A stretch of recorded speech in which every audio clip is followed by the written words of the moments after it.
E aí, pessoal do oitavo ano, estamos continuando nossas aulas aqui de geografia, não é? Agora na nossa unidade 3, né? Eu sou o professor Jefferson, estou aqui com vocês, essa aula agora iniciando, né?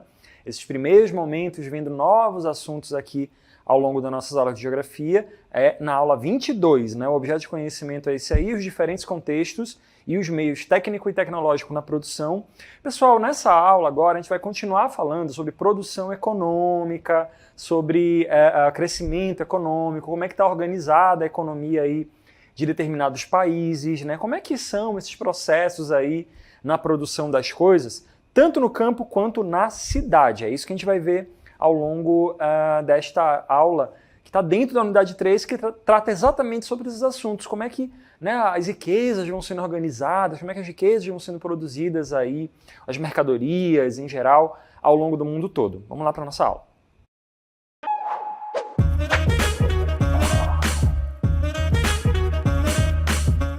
Pessoal, a superfície terrestre, ela tem aí 8 bilhões de pessoas circulando por ela, certo? E para viver, para as pessoas viverem, elas acabam organizando o espaço, organizando as coisas, né? Produzindo coisas para principalmente gerar lucro, né? Mas também para as pessoas viverem. E, pessoal, o dinheiro, o lucro dentro do mundo capitalista e tudo mais, as riquezas de maneira geral, não importa o governo, elas podem vir de diversas atividades. As pessoas trabalham em diversas atividades. Pode ser tanto numa área aqui como essa agropecuária, mas também pode ser em outros lugares, em outros espaços, uma coisa mais moderna, né? Com as indústrias, com a coisa das fábricas, das máquinas, linhas de montagem e etc. Então, tanto de uma forma mais natural, com elementos do campo, com elementos ali da natureza sendo manipulados, a produção industrial, com a transformação das coisas, também acontece. A gente vai verificar nessa aula, pessoal, como que essas riquezas elas são produzidas tanto na indústria quanto no campo, porque a gente já sabe que o trabalho tem sido muito bem visto, muito importante, né, para a sociedade de maneira geral. E as formas de produzir riqueza são diferentes e cada país, cada região do mundo vai ter uma característica específica aí que se especializa mais.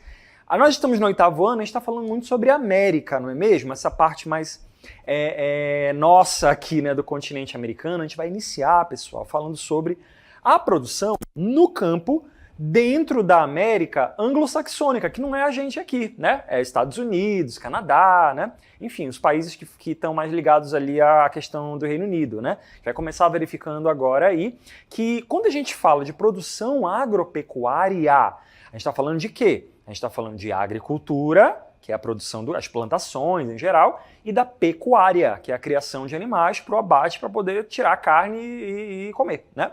A agropecuária, portanto, é uma atividade que é um trabalho, gera lucro e acaba servindo as outras pessoas. Afinal de contas, a alimentação, tecido, né, para o vestuário e outras coisas, são coisas importantes para a humanidade, não é mesmo? São coisas necessárias.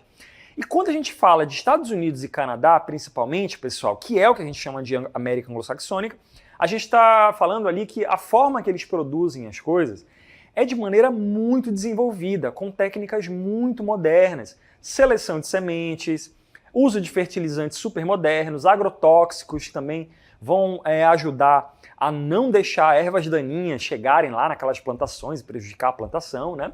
E a gente vai ver também que a América Anglo-Saxônica aí na próxima tela, né, ela tem um alto grau de mecanização. É a agropecuária que a gente chama aqui em geografia e nos estudos de agronomia de maneira geral como agropecuária intensiva, né, que é muito comum nas áreas de campo nos países mais ricos lá do mundo, né? Quando você tem o uso de um trator, como esse que está aparecendo aí, uma colheitadeira, uma plantadeira, enfim, máquinas como essa nas plantações, isso significa o quê? Que não precisa de 50 pessoas, 100 pessoas plantando, irrigando, fazendo todo esse trabalho aí. Uma única máquina realiza esse trabalho. Essa que é uma grande característica da agropecuária intensiva, que é mais comum na América Anglo-Saxônica. Isso é só nos Estados Unidos e nos Estados Unidos e no Canadá? Não, no Brasil também tem, né? Áreas que são muito mecanizadas, tem muitos tratores, muitas peças ali importantes. Mas agora a gente está falando especificamente daquela parte lá do mundo, né? Estados Unidos e Canadá. Vamos dar uma olhada agora nesse outro mapa que mostra só os Estados Unidos. E a gente tem, pessoal, ao longo dessa produção toda aí, lá desse país, né, que é um dos países mais ricos do mundo, tem toda uma produção tanto de indústria quanto de agricultura, agropecuária muito forte. A gente pode considerar essas regiões que aparecem ali, que se especializam em alguma coisa, como as chamadas belts, né? Como se fosse ali cordões, né? Áreas onde se concentra a produção de uma coisa.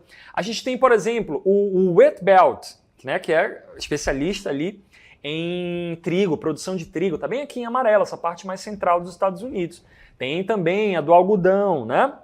Tem também ali o Cotton Belt, que é esse que aparece ali em verde claro, né? Aqui mais o sudeste dos Estados Unidos, e assim sucessivamente, né? Tem várias produções específicas que são importantes para os Estados Unidos e são áreas que têm alta produtividade agrícola, né? Isso que é uma característica importante.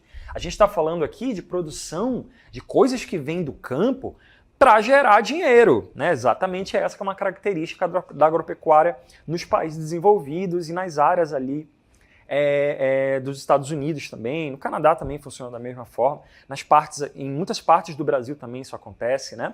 Mas lá nos Estados Unidos que a gente viu aquele mapa, é muito mecanizada, tem uma quantidade muito grande de produção sendo feita naquelas áreas lá dos Estados Unidos, então é uma área que gera ali muita riqueza, né? E aqui na América Latina, como é que funciona? Vamos dar uma olhadinha nesse outro mapa, onde a gente vê, pessoal, basicamente, olha só que interessante esse mapa. Toda essa parte que está aqui em verde claro, são áreas que ainda não estão sendo totalmente exploradas pela agropecuária. É por isso que tem muita gente interessada em ocupar essas áreas para poder plantar, né? Por isso que tem muita reclamação com relação a queimada, desmatamento, retirada das florestas, né? Porque é uma área que ainda não está sendo explorada de maneira intensa, igual como é nessas outras áreas aqui. Olha o que está aqui de verde escuro no mapa. Tudo isso aqui, de acordo com a nossa legenda, é de criação de gado, né? Tanto extensiva quanto intensiva também, né? A gente tem ali, então, um arco ali, né, de produção de carne de boi e tal, que é muito importante para as pessoas que produzem, tanto no Brasil quanto na Argentina, nos outros países. São as áreas ali que são cada vez maiores e estão avançando, né, em cima ali da natureza, né? Então essa é uma característica que acontece tanto nos países mais ricos quanto nos países mais pobres, que é exatamente isso, né? Em busca de produzir mais, gerar mais lucro, acaba retirando, né? E a gente está observando recentemente ali essas mudanças acontecendo no Brasil, né? Na América Latina a gente vê aí essas situações todas acontecendo também, para poder garantir a produção de alimentos, né? E gerar dinheiro também para quem estiver produzindo, né? Geralmente é só quem é o dono da fazenda que ganha dinheiro. Bom, vamos continuar agora falando sobre o outro lado, né? Eu vou ficar a aula toda aqui indo de um lado para outro, tá bom? Vamos continuar então verificando, ainda sobre os Estados Unidos, falando sobre a questão da indústria, das máquinas, né, do processo todo, que a gente está vendo aí agora nessa próxima tela, que mostra aí esse mapa. Olha só, gente, quando a gente fala de indústria na América Anglo-Saxônica, Estados Unidos e Canadá, né? Ela é altamente desenvolvida, usando tecnologia de ponta. Então, tem muitas fábricas lá que não são só montadoras, igual como tem muitas aqui no Brasil. Tem empresas lá que são multinacionais, que criam novas tecnologias e acabam gerando também muita riqueza. Nos Estados Unidos, pessoal, existe o chamado Manufacturing Belt, que é igual como a gente falou ainda agora, só que voltado para a questão das indústrias. Então, historicamente falando, os Estados Unidos, ou essa parte dos Estados Unidos, foi crescendo muito, né? E as primeiras indústrias também foram aumentando por lá. Os Estados Unidos foi um dos países que se industrializou bastante, né, ao longo da história. Indústria automobilística, siderúrgica, metalúrgica e outras, né?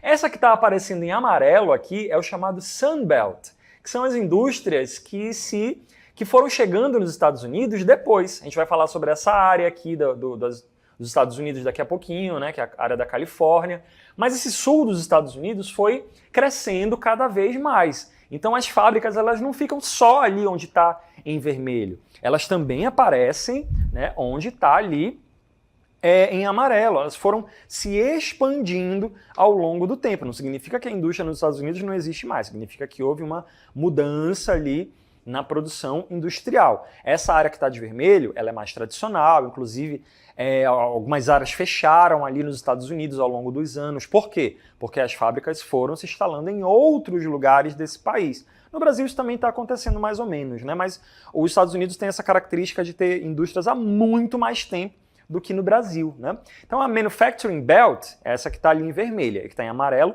é a Sun Belt, né? Tudo as áreas industriais dos Estados Unidos. Vamos continuar verificando ali novas informações com relação ali à indústria na América anglo-saxônica, que é toda moderna, é toda chique, toda, né, produzindo bastante, cada vez mais, né? Isso que a gente está vendo ali, que os Estados Unidos e o Canadá dedicam boa parte dos orçamentos federais ali para pesquisa, realmente, pesquisa de tecnologia, educação, formação profissional, muitas empresas privadas participando também dessa situação. E tem algumas áreas, quando você tem muito dinheiro, muito investimento ali em determinadas coisas, vão ter determinados pontos daquele país que vão se desenvolver bastante como sendo áreas onde se cria muito tecnologia, onde se cria. Então, abre lá algumas áreas de fábrica, algum centro de pesquisa, centro de estudo, recebe investimento, recebe dinheiro, né? E como resultado disso, novas inovações tecnológicas vão aparecendo, né? Novas inovações, enfim, é redundante, mas é exatamente essa a ideia, formando os chamados tecnopolos. Os tecnopolos, pessoal, eles são exatamente essas áreas aqui, como essa que a gente está vendo aqui nas imagens, né? A gente está vendo as áreas ali dos Grandes Lagos, que é aquela área que a gente falou em vermelho no mapa, né, do Manufacturing Belt, fica ali entre os Estados Unidos e o Canadá, né? É uma área que historicamente teve ali, né, muitas indústrias, concentrou muitas indústrias, é uma área que tem saída para o Oceano Atlântico, é uma área que tem uma facilidade muito grande ali para expandir, para mandar as produções, e também tem uma produção industrial ainda muito forte, né? E também investimento em tecnologia também muito forte, né? Ao mesmo tempo, a gente tem do outro lado do país, né, que a gente falou agora há pouco, na área da Califórnia, né, o chamado Vale do Silício. A Califórnia é um dos estados ali dos Estados Unidos que fica no Oceano Pacífico, né, do outro lado dos Estados Unidos, do lado oeste, né? Do lado oeste. Então a gente tem ali uma área onde se concentraram muitos centros de pesquisa, muitas sedes de empresas, principalmente do ramo de tecnologia, e gerando cada vez mais dinheiro. Então é isso que funciona. Investe-se em educação, em pessoas, em coisas, e os resultados aparecem para as empresas que investiram nisso. Basicamente assim que tem funcionado, né, nos Estados Unidos. E na América anglo-saxônica de maneira geral, né, são países desenvolvidos que tiveram ali muitos investimentos e continuam até hoje gerando lucro a partir de todos esses investimentos, né? A gente vai, e não dependente só da agropecuária. Os Estados Unidos não depende só da agropecuária, pelo contrário, né? Ele também tem uma produção agropecuária importante, milho, algodão, né? Toda aquela situação lá, mas também vai ter trigo, né? Mas também vai ter uma produção industrial tão grande quanto, importante, né? Para eles lá também. E aqui na nossa região, hein? Vendo agora o outro lado da moeda. Quando a gente vê de maneira geral, pessoal, a gente vai ver na próxima tela aí, a América Latina de maneira geral, a gente está falando aqui, né? Brasil, Argentina, né? Enfim, Colômbia, Uruguai. A gente está falando exatamente de países que demoraram muito para se industrializar. É o que está aparecendo aí. Industrialização tardia. E é dependente de dinheiro e de tecnologia das empresas dos países desenvolvidos. Tem muitas... O que isso significa? Tem muita fábrica que está aqui no Brasil, é uma fábrica que é de uma multinacional, de uma transnacional, mas ela só está montando coisas aqui. Ela não está criando nada, não está desenvolvendo nada. Tem um ou outro projeto, por exemplo, na indústria de carros, alguns tempos atrás o Brasil chegou a desenvolver modelos de carros, por exemplo, né, para essas grandes empresas, mas no geral o projeto ele já vem de outro lugar, né? E a gente vai ver na próxima tela ali que tem indústria de todo tipo na América Latina. Claro, tem fábrica de eletrônicos, né, automóveis e tudo, mas a gente vai ter uma grande quantidade ali de fábrica de indústria têxteis, né, que é de tecido, roupa, né, enfim, de alimentos, de bebidas, são indústrias que, de maneira geral, gente, elas é basicamente montar, né, fazer todo aquele produto lá, transformar e botar no mercado, né? Então é basicamente repetindo um projeto que já foi criado de outro lugar e está sendo só replicado nos países mais pobres, né? Essa é uma característica da industrialização nessa parte do mundo, né? Na América Latina. Vocês entenderam a diferença? Tem todas essas situações, né? Na próxima tela a gente vai ver ali mais informações aqui, né, com relação ali à questão do Brasil, do México e da Argentina, né, que tem áreas industriais que são mais modernas e diversificadas. E também tem algumas áreas aqui do território brasileiro, por exemplo, né, que tem, sim, incentivo de centro de pesquisa para a produção de coisas, né? Então essa aqui é uma característica. O Brasil, por exemplo, tem fábrica de vários tipos. O Brasil tem uma dependência muito grande ainda do campo, né? Mas tem uma concentração industrial relativamente boa, né? Só não é a principal aqui no Brasil. A gente vai ter alguns exemplos de tecnopolos, a gente vai ver na próxima tela, né? Lá em Florianópolis, capital de Santa Catarina, né? No Recife, lá em Pernambuco, e lá em São Paulo tem Campinas, São Carlos e São José dos Campos, que são áreas muito industrializadas, são áreas que têm desenvolvimento industrial muito forte, né? Quando a gente observa só o Brasil, pessoal, a gente até vai ver nessa próxima tela aí, ao longo da história do Brasil, lá nos Estados Unidos a gente falou agora há pouco, né? Começou lá no Nordeste dos Estados Unidos e foi se expandindo para o Sul, para o resto dos estados, né? Até se concentrar hoje em dia, por exemplo, lá na Califórnia, é o auge da concentração de riqueza por lá, né? E a gente tem no Brasil, também passou por esse processo, só demorou muito, né? As primeiras fábricas começaram a chegar por aqui no começo do século XX, 1910, 20, né? É relativamente menos, é bem menos tempo do que nos países ricos. E começou a acontecer lá em São Paulo, depois no Rio de Janeiro, depois em Minas Gerais. Então esse é o chamado coração econômico do Brasil, né? Na próxima tela a gente vai ver ali, né, alguns fatores para essa industrialização ter acontecido. Por exemplo, a questão da energia elétrica, do mercado consumidor, do transporte, de ter trabalhador lá, né, mão de obra especializada, bancos, serviços de maneira geral. Essa parte aqui onde fica São Paulo, pessoal, é uma área que começou a concentrar fábrica e aí sim, com o passar do tempo, essas fábricas foram se expandindo para outras partes aí, né? Aqui eu vou até destacar Manaus aqui com a Zona Franca, né? Polo Industrial de Manaus. Depois, né? Mas no geral, a gente tem essa situação de que no Brasil começou em São Paulo e teve essa expansão. A gente falou agora há pouco dos fatores para a industrialização e a gente vai ver agora acontecendo aqui, né, pessoal? Olha, chega uma fábrica. Para poder essa fábrica funcionar naquela área ali, ela precisa que isso aqui esteja tudo funcionando corretamente, né? Por exemplo, transporte. Para a fábrica poder estar aqui, ela precisa ter caminhão, tem que ter toda aquela infraestrutura para levar a matéria-prima para poder chegar lá na fábrica e caminhão para poder mandar as mercadorias para fora, não é mesmo? Como é que essa fábrica vai chegar num lugar que não tem como nem entrar coisa nem sair coisa? Então tem que ter caminhão, tem que ter infraestrutura de transporte, avenidas, né? As ruas ali largas para os caminhões poderem passar, a área de porto, né? E etc. Mercado consumidor, quando essa fábrica produz para ser vendido no mesmo país, tem que ter gente nesse país para comprar, tem que pôr um preço justo, por uma qualidade, tem que ter um produto de qualidade, aquela sociedade tem que estar disposta a pagar aquele preço, tem que estar com renda, né? Então, um país que tem ali uma evolução econômica tem mercado consumidor. Mercado consumidor significa o quê? Gente para comprar, né? Rede bancária, mas também serve os outros serviços, né? A gente tem ali banco, para essa empresa poder fazer as transições comerciais, os bancos para as pessoas poderem comprar, né, e tudo mais, a rede, né, as redes de mercados, de maneira geral, se conectar entre essa fábrica, a empresa, a loja que vai estar vendendo, a transação comercial que é feita por um banco. Então precisa ter isso, né? A mão de obra especializada é basicamente pessoas com atribuição para trabalhar ali, né? Tem que ter engenheiros, tem que ter pessoas que têm características ali de trabalho técnico, né, e outros serviços.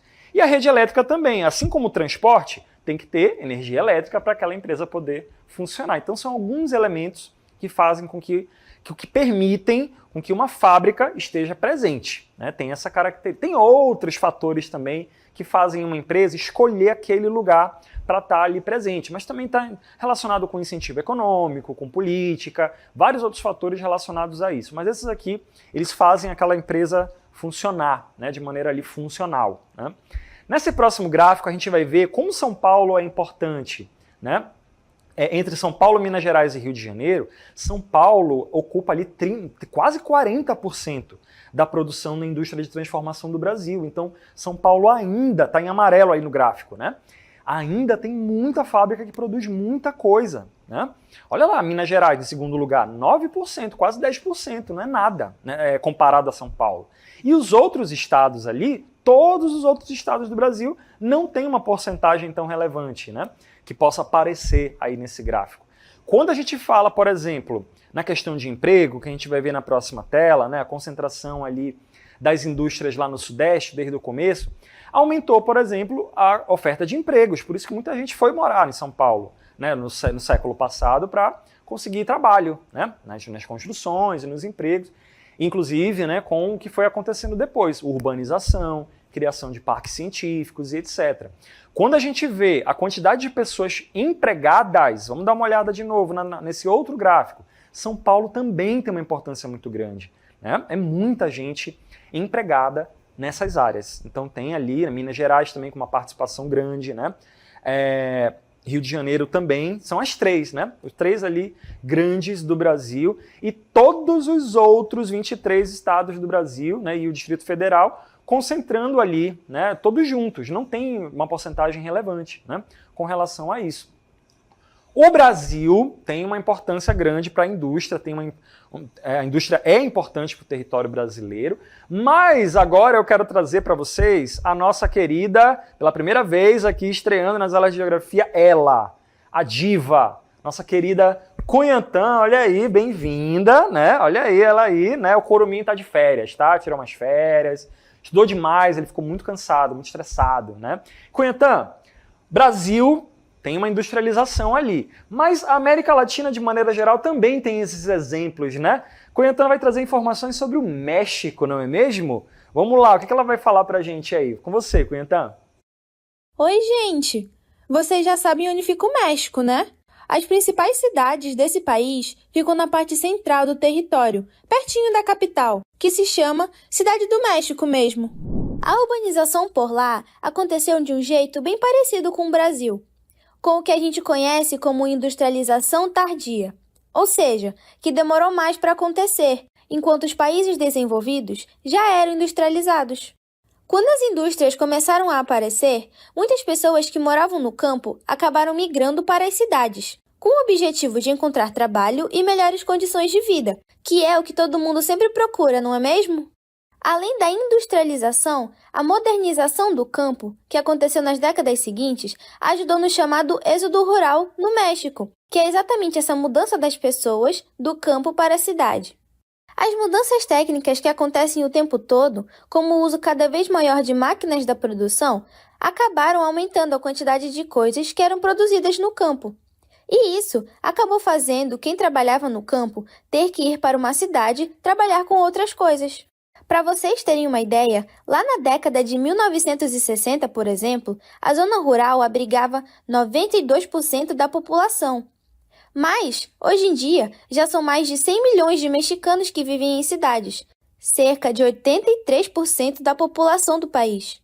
E é assim também aqui no Brasil, para vocês verem como temos muito em comum com os outros países da América Latina, tanto no lado bom quanto no lado ruim. Valeu, pessoal! Muito bem, é interessante, né? Os paralelos aí, as consequências, né? Até mesmo dentro das cidades. Obrigado, viu, minha querida? Quero ver você de volta aqui, hein?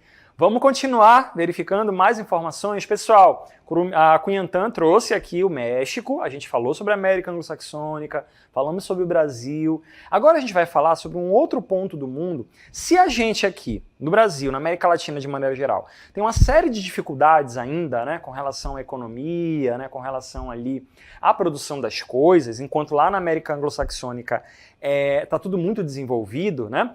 Quando a gente olha o continente africano, por exemplo, os desafios são ainda maiores. Olha só essa próxima tela aí. Gente, a África é um continente que ainda tem muitos desafios, vocês já sabem, né?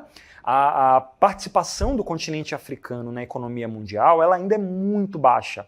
Tem uma menor participação no comércio mundial, tem dificuldade de conseguir empréstimo, dinheiro, enfim, né? E tem ali uma escassez de mão de obra qualificada, tem todas umas situações ali que dificultam a evolução econômica da África, né? E até hoje isso está acontecendo. Nessa próxima tela a gente vai ver, inclusive, que de todos os países do continente africano, pessoal, essa parte aí do planeta que a gente está falando, né? A gente tem aí uma parte muito tímida, essas manchas rosas aqui, elas representam, olha aqui no Egito, uma partezinha aqui no Marrocos, né? Essa parte aqui entre a Zâmbia e o Congo. Toda essa parte aqui da África são as áreas industriais que existem. O resto, pessoal, praticamente todo o mapa da África é composto por produção agropecuária, né? Olha só, até essa parte aqui da África subsaariana, todo esse leste aqui da Europa, a ilha de Madagascar, o norte da África, né? Aqui, até o deserto mesmo, né? É uma área onde se prioriza a questão da agricultura, né? Da agropecuária de maneira geral. Então observem que todo um continente com uma produção industrial muito baixa. Essa que é a dificuldade ali da industrialização no continente africano. É claro que muitas ações vão acontecendo, isso que a gente vai ver na próxima tela aí, né? Existe uma necessidade de mão de obra, e necessidade de formação, não é que não exista, mas em comparação com os outros continentes, a África ainda tem dificuldades ali de expandir o crescimento intelectual, econômico da população, né? E isso acaba dificultando ali a evolução nesse sentido. Mas a gente tem ali, né, alguns investimentos em universidades, investimentos ali nas startups, né, com o apoio do Banco Mundial, a gente já ouviu falar sobre isso, já verificamos aqui que a ONU tem gerencia o Banco Mundial, né, que auxilia no desenvolvimento dos países, não é? E na África também acontece esse tipo de investimento. Nessa próxima tela a gente vai ver, por exemplo, que no ano de 2016, pessoal, são dados aí mais ou menos recentes, né? Ocorreram ali várias iniciativas, né, como o desenvolvimento da questão agrícola lá em Gana, que é um país lá do oeste, né, do meio oeste ali da África, né? Outros investimentos ali em biomassa na Uganda. A gente tem inclusive outro projeto que está sendo acompanhado aí, que a gente vai ver na próxima tela, né? Lá na área de Konza, né, que fica lá em Nairobi, né, que é a capital lá do Quênia. É uma área onde está sendo projetada, né, está se planejando transformar Nairobi ali, essa área do Konza, como se fosse a savana do silício, né? A mesma coisa ali, mencionando ali o Vale do Silício, querendo transformar essa área, atrair empresas de tecnologia, né, de ponta, eletrônica, enfim, coisas que sejam aí cada vez mais modernas, tecnológicas, e também investir na capacitação de mão de obra local em plena África. Essa que é a característica de projetos ali como esse. Claro que esses investimentos lá em Nairobi, né, eles vão auxiliar de maneira ali pontual, mas a tendência é o continente africano e também crescendo, depende muito dos governos que estão lá, depende muito da comunidade internacional, né, depende muito de vários fatores para fazer tanto a indústria quanto a agropecuária daquele país desenvolverem ainda mais, né? A busca sempre é desenvolver cada vez mais. Então, a gente fez essa passagem sobre a América Anglo-Saxônica, vimos a América Latina e vimos a África, né? Para a gente ver as diferenças ali nas características de cada um, né? Com relação à sua produção de riquezas.